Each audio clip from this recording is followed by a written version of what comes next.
COVID-19 pandemic has really changed everything around the world. These changes have also affected educational processes. Learning in the new normal is a challenge for teachers, students, and even parents.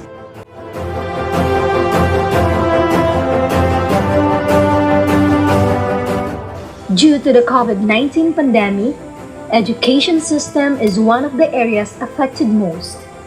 It became apparent that parents had to assume the full-time role of educating their children and support their learning virtually. To our dear parents, thank you for your involvement and commitment to your child's education. A big salute to all of you.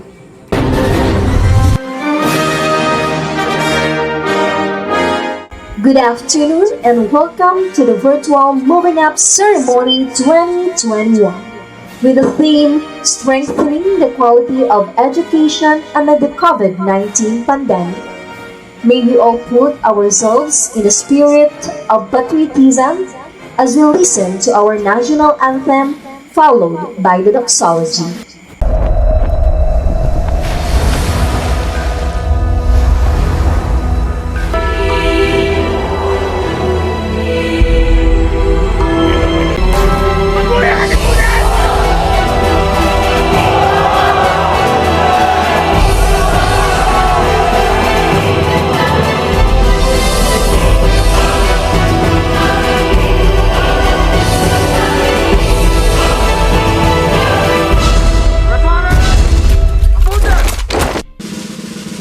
Kababayan, ang pambansang awit ng Pilipinas.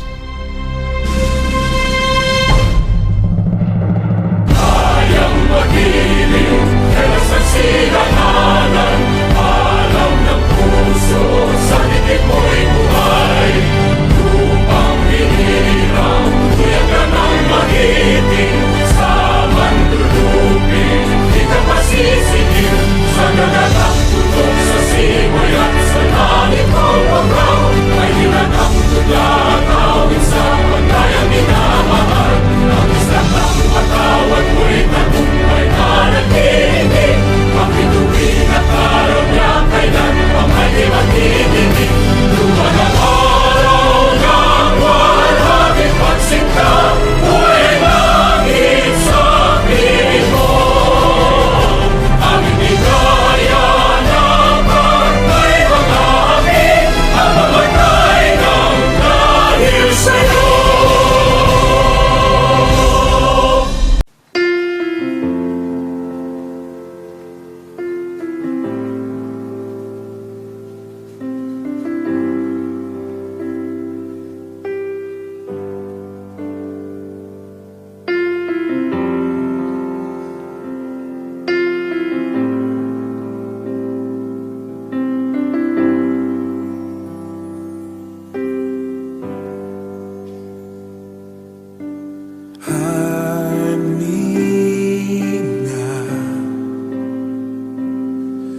Under your wing,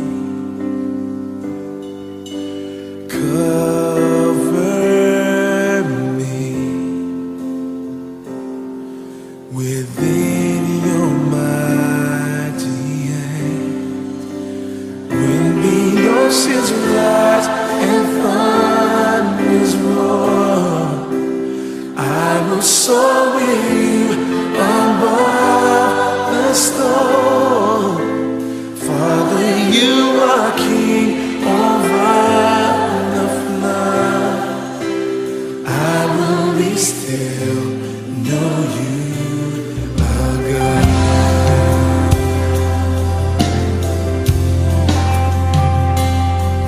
Find rest, my soul,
find rest, my soul, in Christ alone. Yeah. Know His power in quietness and trust. When the oceans rise and thunders roll, I will soar with you above the storm. Yes, I will. Father, you are King over the flood. I will be still, know you, dug out, yeah, yeah. When the oceans rise and thunders roll, I will soar with you above the storm. Yes, I will. Yes, I will. You are King over the flood. I will be still, know you, my God. When the thunders roll, oceans rise and thunders roll, say I will soar with you above the storm. You are King over every single flood. I will be still, know you, my God. Oh yes you are, oh yes you are.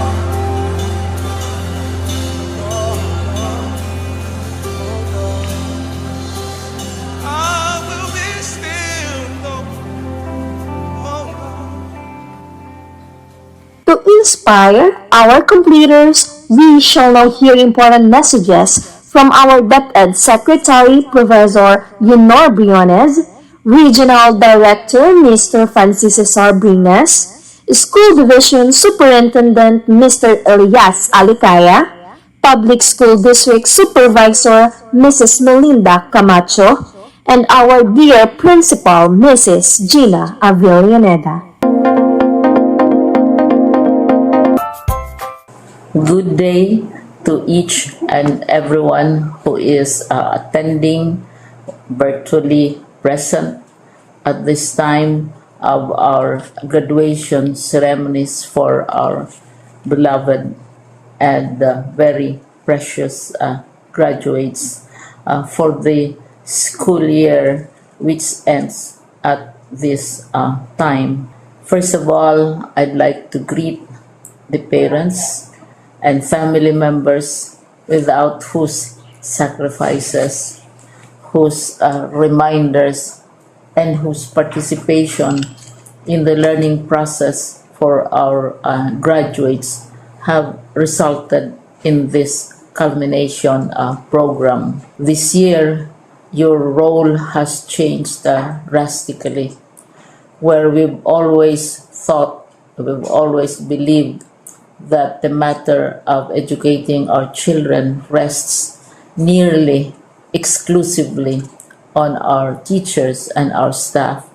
This time, you parents, you family members, you who are in the households of our learners have expanded your role and contributed to this wonderful day wherein finally our learners are graduating in this culmination exercise.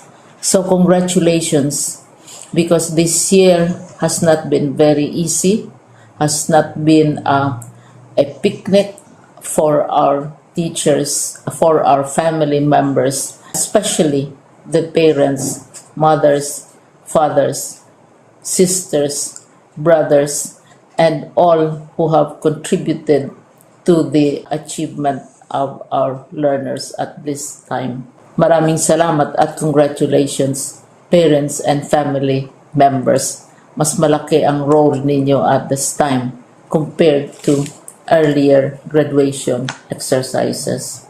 Secondly, I would also like to greet our teachers, without whose very careful review and careful supervision of the work of our pupils and our learners, this event would not be taking place at all. And so thank you, teachers. Your role has also expanded. In addition to seeing to it that the modules are faithfully followed, the assignments are correctly implemented, and the learners are truly learning. And you have had to deal with new ways of assessing the performance also of the learners. So congratulations, teachers, for enduring, for your patience, for your love for our learners, and your willingness to engage in a way and methods of teaching which are different from those which are used to. Assessment must have been especially difficult for you, especially since you were not able to see most of the time our students in face-to-face meetings, and most of the meetings, of course, were virtual. We'd also like to thank the local government units for their interest, for their cooperation, and for their continuing contributions to the needs of education, even as our children do not go to school. Your donations of material as well as financial resources at this time are most welcome, and your advice has been taken seriously not only by our teachers, by our school officials, but also by our officials in the Department of Education. We continually talk with local government units, especially in times of disaster, in times of great need for classrooms, for space, and for responses to unforeseen emergencies. Thank you, local government units. But of course, most of the congratulatory greetings fall on the deserving graduate. Each and every one of you is truly special. You are different from the other graduates who have passed through the portals of your school. You went to school practically without seeing your teachers, if at all. You went to school with your parents, your mothers, and your fathers hovering over your shoulders and seeing to it that you are able to complete your assignments. You are completing your studies at a time when examinations and assessments are different. You are culminating these long months of hard work at this time, even as you have to do family chores, even as you are distracted, and even as your world has turned upside down, and it seems and it appears as if we don't know what the future holds and what will happen next. But you have persevered, and now you are ready to graduate. And therefore, you deserve each and every bit of congratulations from us in the Department of Education, from your parents and family members, your teachers, from the officials in local government, as well as in the parent teachers associations. You deserve each and every single congratulatory pat on your back, each hug virtually, of course, and each greeting which I am sure you are also receiving virtually. I don't know if you will remember this event many, many years from now. I have tried to recall myself who our graduation speaker was when I finished high school and when I finished my college studies. All I remember is that the graduation speaker was someone important, someone who was invited because that someone is supposed to give a message. What was more important to us graduates at that time was the excitement of the celebrations, the happiness and the joy of our parents, the sadness of parting from our classmates and from our teachers, and the enjoyment of all the graduation events that usually take place come commencement day. When I was a college student, we had a series of events which were designed to embed in our minds, which were designed to help us remember and not forget our days in college. We would spend one whole day going around the campus, visiting the classrooms, saying goodbye to our teachers, and sharing memories. We would have bonfires to say goodbye to each other. We had baccalaureate services where we committed ourselves to God and we prayed for guidance when we go out into the world. So many celebrations, and the speaker, of course, is the least important and easily forgotten component of the graduation exercise. Nonetheless, I will exert all efforts to share with you what I see are things or issues which a graduate should remember and recall. I have said that you are very special. You are very different. You are pioneering. There has been no other class like your class.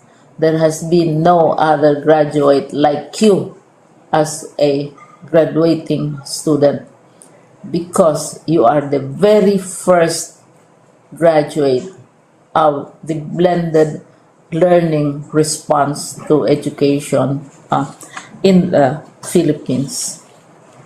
And so you ask yourself, what awaits you in the world outside? You can either work because the kind of curriculum you survived and underwent as a student will enable you to go to work if you wish to go to work. Some of you will proceed to further studies, and this would be a wonderful thing because there are many opportunities for further expanding your knowledge, for further answering and looking for explanations of issues, events that make you curious, especially in science, in technology, and also in the arts. So you can work, you can go to further studies, and perhaps some of you will settle down, hopefully not too soon, so you can pursue what you really want to do. So today, this is why we call this exercise a commencement exercise. It's not the end of our studies. It's not the end of all our efforts with blended learning, with modules, with floods, with earthquakes, and of course with COVID. It's a commencement of doors opening to you, More doors will be open because you are a graduate. You can work, you can proceed for further studies, you can help your parents, and you can perhaps look for opportunities to do what you have always wanted to do, whether at work, whether at advanced studies, whether at learning more in science and technology, in mathematics, and in the arts. All of these opportunities are available to you. More doors are being opened. I hope you will select the door which arouses your curiosity, the door which will help you know more about this world, and the door which will allow you to contribute to the development of our country and contribute whatever we can to solve our problems and our challenges. Congratulations once more to each and every one of you. Congratulations to you, parents and family members. Congratulations to you, teachers. When I was chair of the board of Silliman University, each time we had graduation ceremonies during the baccalaureate and during commencement itself, I would cry. I would cry because you are sending out into the world a new batch of graduates, and we want to be sure that what is awaiting them is appropriate. We want to be sure that they are ready for what awaits them when they select which door to open. And so, we tell you, go out to the world, do whatever you want to do. God be with you, and be assured that all of us love each and every one of you. Congratulations. Warm greetings to everyone. As school year 2020-2021 draws closer to its end, you may look back to the many firsts that took place during this school year. I hope that these unique experiences have taught you meaningful life lessons that you can bring with you beyond the COVID-19 pandemic, wherever your destiny leads you in the future.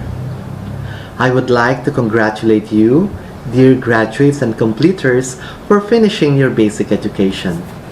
The Basic Education Learning Continuity Plan that was utilized by the Department of Education paved the way for your completion of basic education despite the numerous unprecedented challenges brought about by the prevailing pandemic. For this, your alma mater is very proud of you. Despite inevitable threats brought about by the COVID-19 pandemic, resiliency will not allow the pandemic to cripple us and destroy our desire to deliver quality education. Thus, this year's theme, Strengthening the Quality of Basic Education Amid the COVID-19 Pandemic, underscores our aim to sustain the quality of basic education despite the challenges of the new normal setting. Our combined efforts to deliver quality basic education amid the pandemic should produce holistic graduates equipped with lifelong skills, graduates who would help usher in a brighter future for the Philippines. Likewise, I would like to congratulate the teachers and school heads for your support to the BELCP of the Department of Education. That education must continue despite restrictions of face-to-face conduct of classes in schools. It was very challenging on the part of teachers, but also as challenging on the part of parents to ensure that their children would receive the quality education in whatever modality was available and most appropriate. Finally, to all our stakeholders who have continuously supported DepEd in all our programs and activities, my grateful appreciation for your unwavering support and commitment to the department. Sa inyong mga giliw kong mag-aaral ng Calabarzon na magsisitapos, binabati ko kayo sa inyong matagumpay na pagtatapos. Kayo ang buhay na patunay na kayang magpatuloy ng edukasyon sa gitna ng pandemya. Mabuhay tayong lahat. Isang pagbati ng mapayapa at ligtas na araw sa inyong lahat. Kumusta po kayo?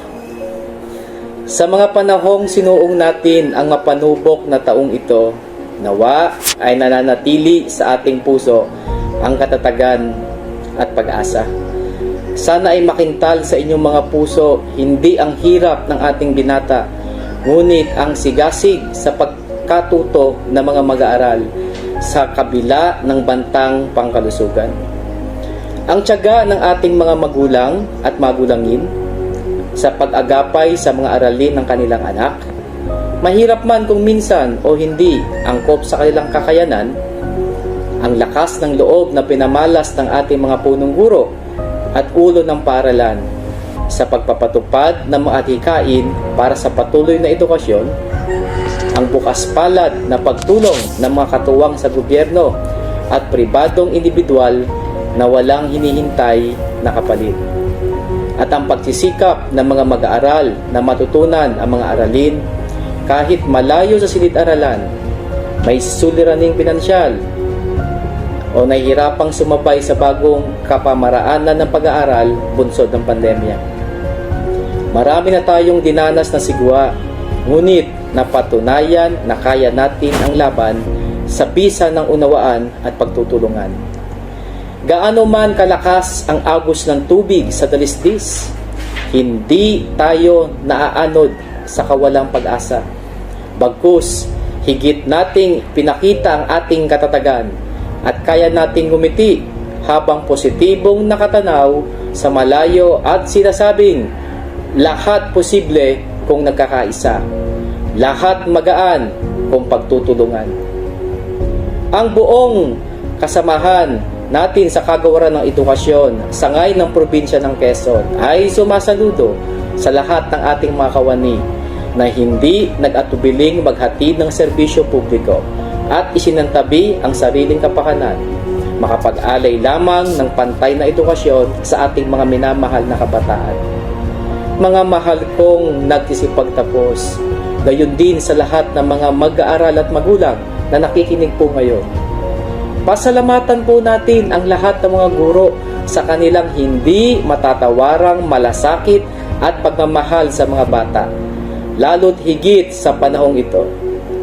Hindi man nila ikwento sa lahat ang mga gabi ng pagpupuyat sa paghahanda ng aralin o pag-check ng mga module, ang pagsusulit ng report sa pagkatuto sa eskwela o ang pagbisita sa bahay ng mga mag-aaral upang mga musta.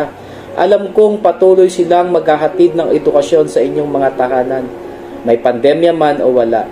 Dahil mahal na mga guro ang inyong mga anak, suportahan po natin sila. Bukang liwayway pa lamang ang sandaling ito, hindi isang malungkot na pagtatapos, ngunit isang mabuting pagsisimula. Panimula po para sa mga bagong tunguhin na tagumpay.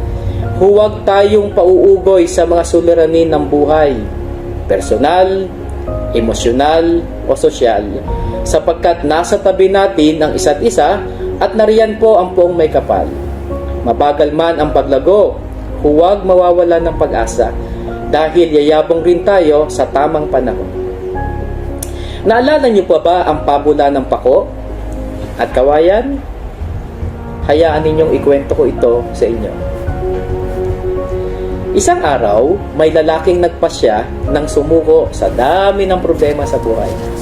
Kaya nagtungo siya sa kahoyan upang humingi ng payo sa isang matanda. Maari mo ba akong bigyan ng isang magandang dahilan upang hindi tumigil? Ang tanong niya. Tumingin ka sa paligid. Wika ng isang matanda. Kita mo ba ang pako at kawayan? Opo, sagot ng lalaki. Nang itinanim ko ang pako at mga buto ng kawayan, inalagaan ko ito na maayos. Mabilis na lumaki ang pako. Nakatakip sa sahig ang makinang na berde nito. Gayunpaman, walang nagmula sa binhi ng kawayan. Ngunit, hindi ako sumuko sa kawayan. Sa ikalawang taon, ang pako ay lumago ng masigla at sagana. Muli, walang tumubo mula sa binhi ng kawayan. Ngunit, hindi ako sumuko sa kawayan. Sa ikatlong taon, wala pa ring sumibon mula sa binhi ng kawayan. Ngunit, hindi ako sumuko sa kawayan. Sa ikapat na taon, muli walang nagmula sa binhi ng kawayan. Ngunit, hindi pa rin ako susuko sa kawayan. Pagkatapos ng ikalimang taon, isang maliit na usbong ang sumilip mula sa lupa. At kung ihahambing sa pako, ito ay tila maliit at hindi gaanong mahalaga. Ngunit, pagkatapos ng ika-6 na taon, ang kawayan ay lumago na halos 60 talampakan ng taas.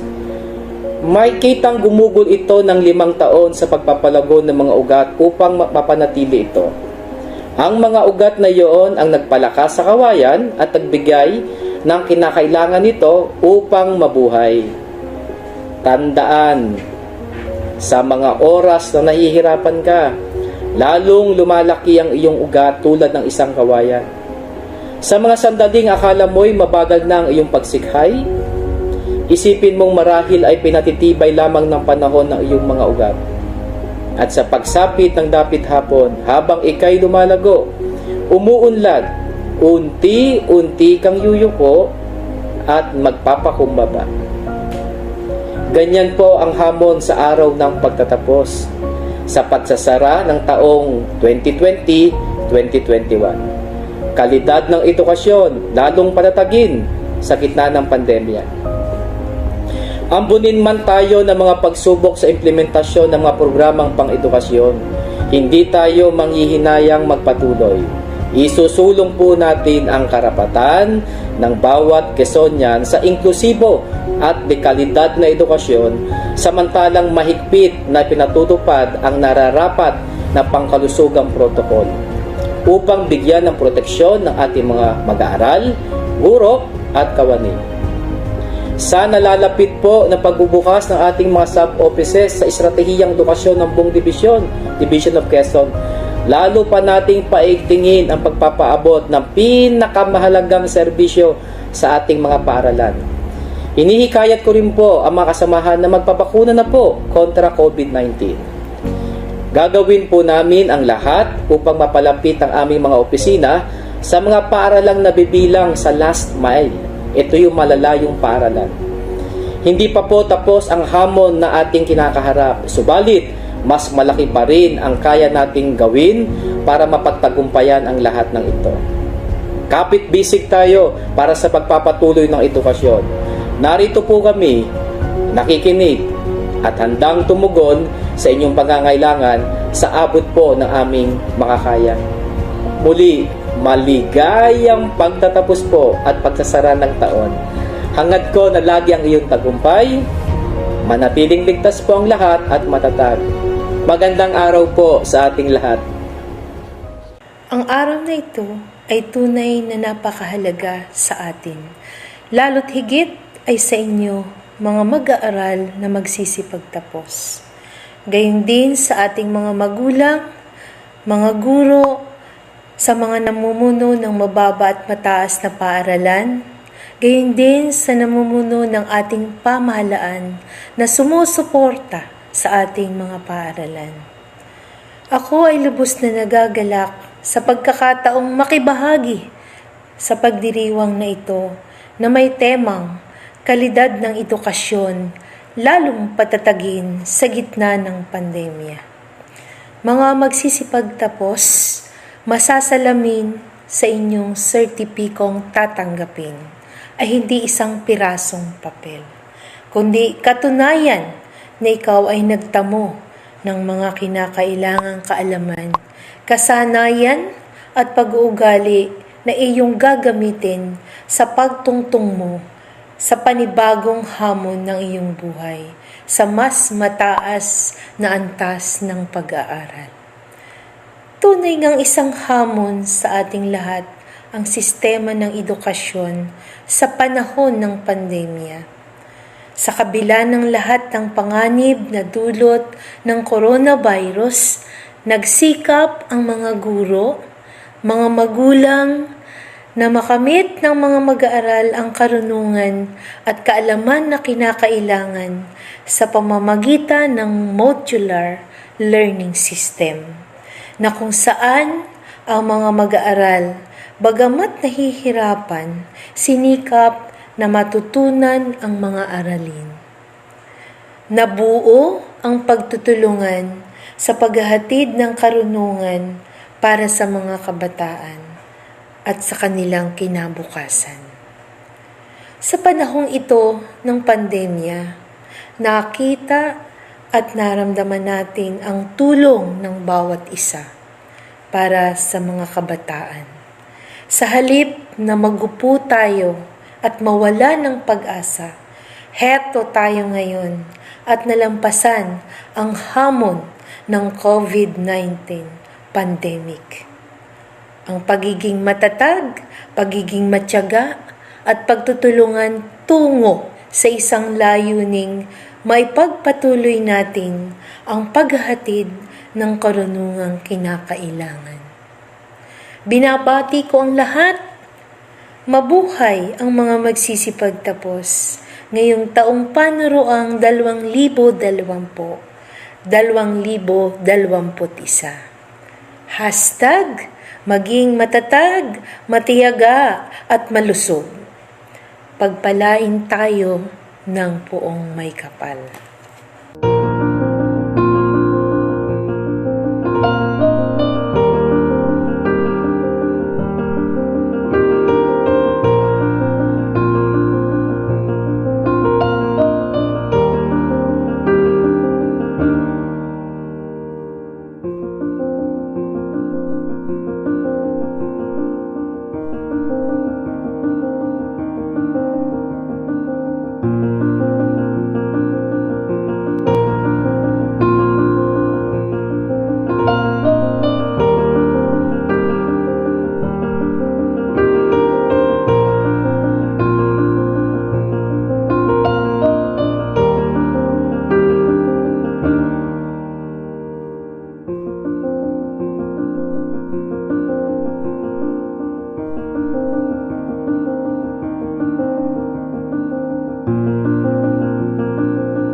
We are pleased to have Miss Mildred P. Mitra to introduce the teaching and non-teaching personnel of Panukulan National High School. Malugod ko pong ipinakikilala ang mga bumubuo ng teaching and non-teaching force ng pambansang mataas na paaralan ng Panukulan National High School. Mula sa Departamento ng Senior High School, Delphine S. Sousa Jr., Master Teacher 1. Kevin Mark N. Peñamante, Teacher 2. Angelita S. Gloria, Teacher 2. At Joseph O. Royosa, Teacher 1. Mula sa Departamento ng Junior High School, Ireneo T. Merto, Teacher 3. Mildred P. Mitra, Teacher 3. Leveline F. Avellaneda, Teacher 3. Ronaldo M. Avellaneda, Teacher 3. Leveline D. Ariate, Teacher 2. Sonia A. Peñamante, Teacher 1.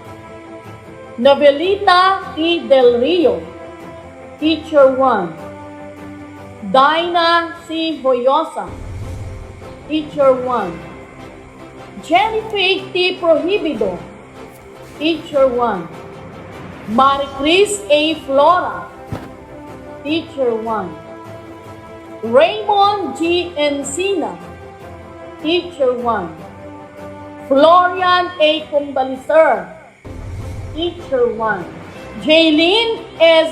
Zuniga, Teacher 1. Jo Marie D. Himor, Teacher 1.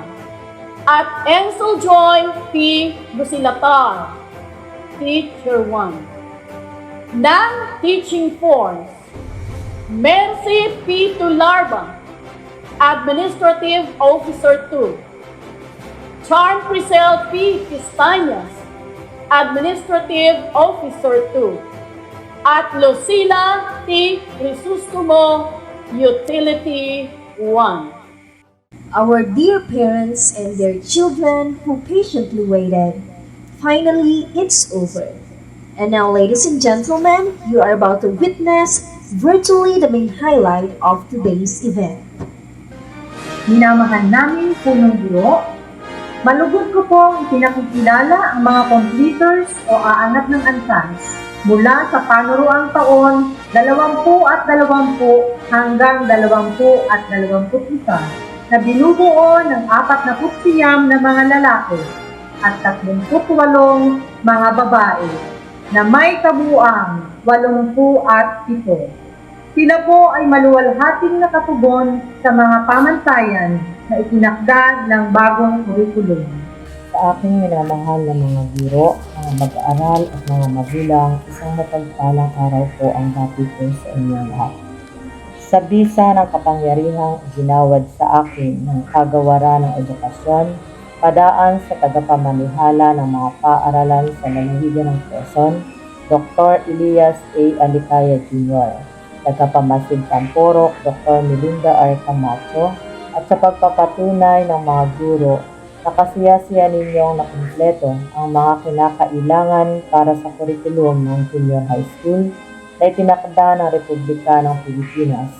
Kaya't pinagtitibay ko ang pagiging completer ng 49 na lalaki at 38 babae na may kabuuang bilang na 87 ngayong ika-16 ng Hulyo taong 2021. Kasihan nawa kayo ng poong may kapal. Congratulations and mabuhay. Malugod ko pong pinakikilala sa inyo ang mga mag-aaral na completers o angat ng antas mula sa grade 10 LBA na binubuo ng 22 na mga lalaki at 21 na mga babae na may kabuuang 43. Akunya John Halid D. Ariati James Justin B.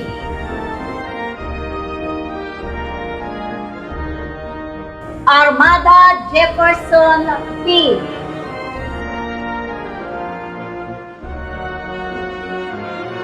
Avellaneda Kyle Bryden P. Avellano Denmark Z with honors. Avellano Justin Andre S.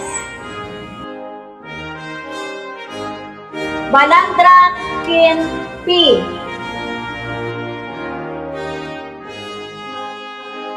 Gilion Cairo B. with honors. De Los Santos Sian Steven B. Iracho Aaron P. Busilatar John Lord P. Busilatar Nathaniel M. Hermogenes Marco John A. Lumbao Matt Andrew B. Mercado Madge Angelo T. Murilia Jason P. Peñamante Jamik I. Potencia Justin E. Prudente EJ A. Prudente Juris D. M. Pojeda R. L.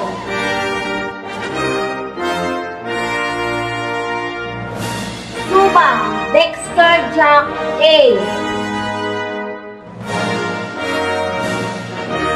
Avalos Armin Hart A. Ariate Lourdes Najesha B. with honors. Armada Jane Andrea T. Armada Melky Joy E. Armada Sophia M. Aviliano Aisime B. Bayabay Kaiser May A. with honors. Buragay Stephanie Justin A. Cadores Erica L. Guerrero Charles Isabel A. with honors. Mirai Vivian C. with honors. Rita Maria Cristina A. Luzano Santi G. P. with honors. Morfe Antoinette N. Morfe Elaine Grace M. Opinia Kristen S.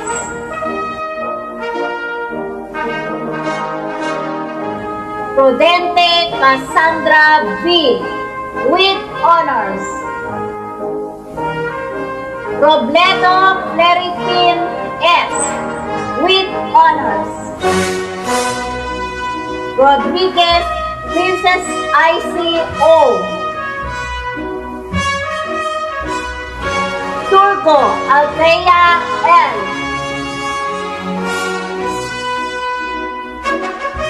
Ruiz Ian Marie P.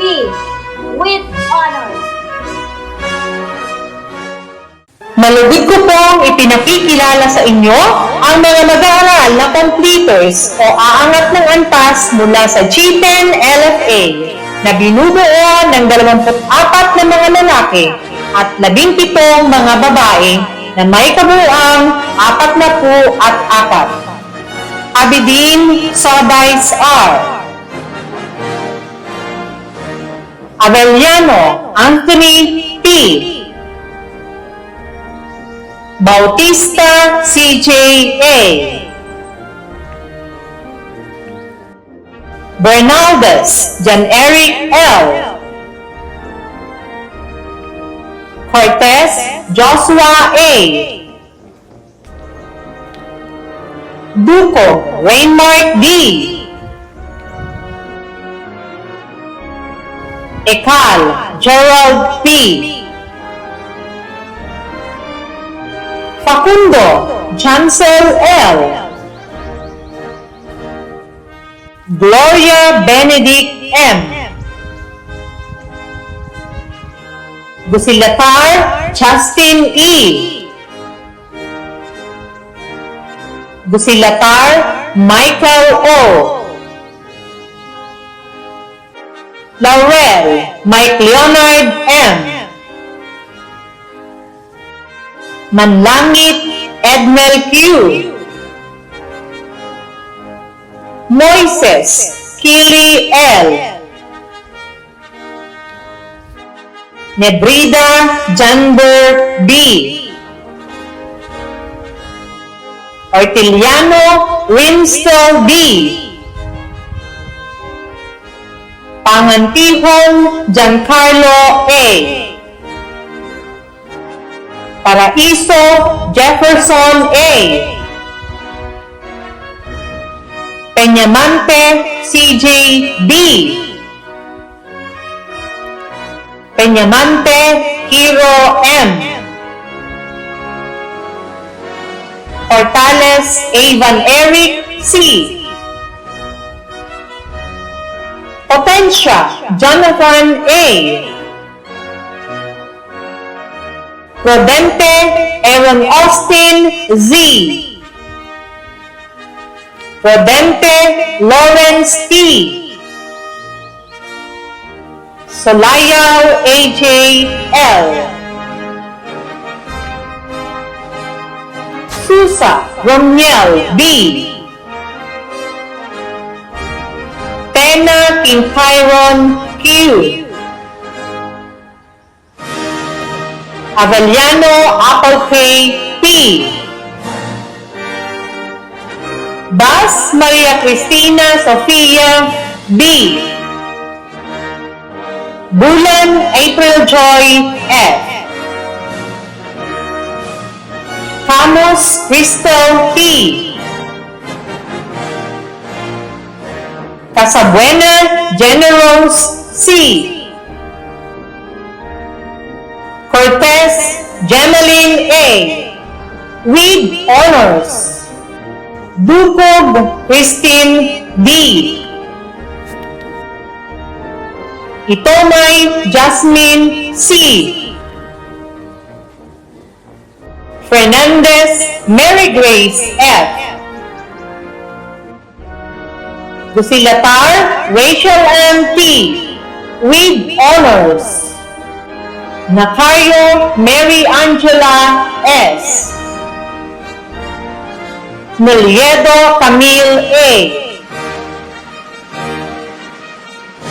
Pamesa Princess Reneth P. Tejas Jeberlin Princess Cyril B. Rodente Kenny Joy T. Sindak Kathleen Lisette S. Tolentino Fioril I. With honors.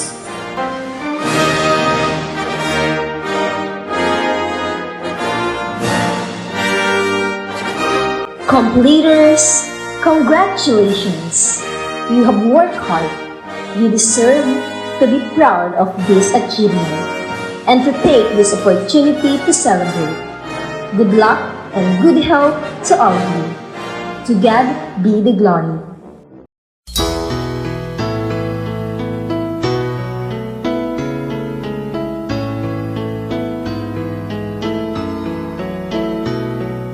Panapanahon ng pagkakataon, may babalik ba ang kahapon?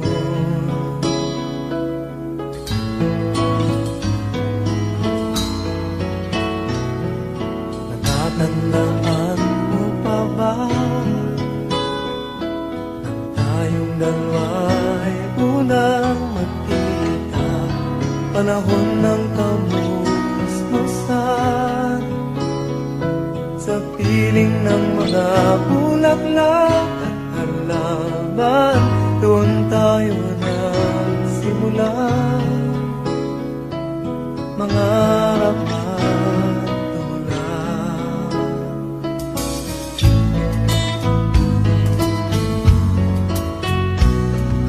Natatandaan mo pa ba inukit kong puso sa punong mangga at ang inalay kong bumamela, magkahawak kamay sa dalampasigan, malayang tulad ng mga ibon, ang gunita ng ating kahapon. Ang mga puno't halaman ay kabiyak ng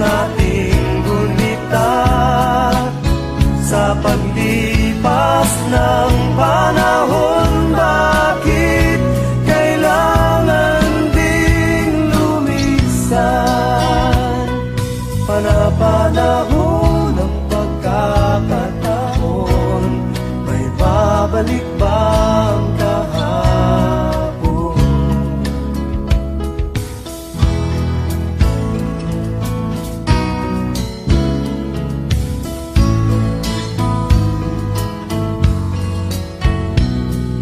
Ngayong ikaw ay nagbalik, tulad ko rin ang iyong pananabik, makita ang dating kanlungan, tahanan ng ating